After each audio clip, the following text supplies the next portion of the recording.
They won't go to occupational health or a GP. What can you do about it? Well, to help you with that, I've got Clare Fowler from Yes Law Employment Solicitor here to help us. Clare. The main thing to note is you can't force somebody to go to occupational health or their GP. You can encourage them, but you can't force them to do it. It's their choice ultimately. How you can encourage them is by making it clear that if they don't consent and you can't talk to anyone else about what's going on, then you will have to make decisions that potentially, affect their ongoing employment based on the information that you do have.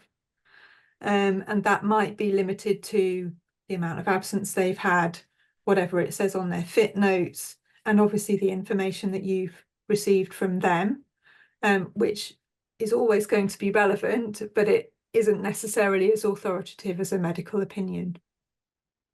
So encouragement, the reasons why it's needed and how it helps, but ultimately we can't force someone to go. That's right. One of the things you could do is check their contract of employment. Some contracts do have a clause that says after a certain amount of absence, the employer is entitled to ask you to attend an appointment, for example, with occupational health. That won't be in all contracts, but you should see if it's in yours. Another thing you can do to try and alleviate any concerns they've got, well, A, you can try to understand what those concerns are and why they're worried about this.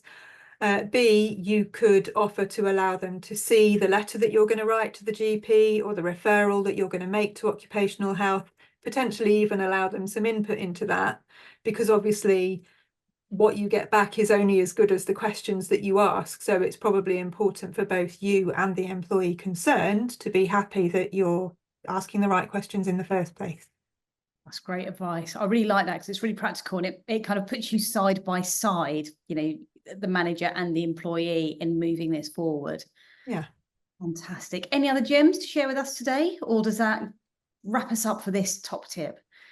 I think those are the main things to say about this. I mean, as ever, Sonia, it's just about communication and trying to keep those channels open and sort of foster an environment of trust where the employee isn't panicking that, you've got some ultimate agenda against them.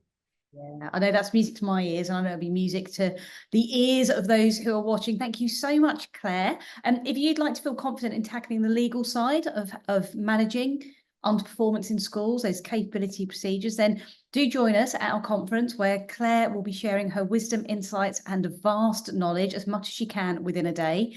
Our conference is Kindly and Effectively Tackling Underperformance in School. We'll pop the link below, and you can get more videos with Clare and myself offering you tips to help with kindly and effectively tackling underperformance. Check out the rest of our videos and don't forget to subscribe.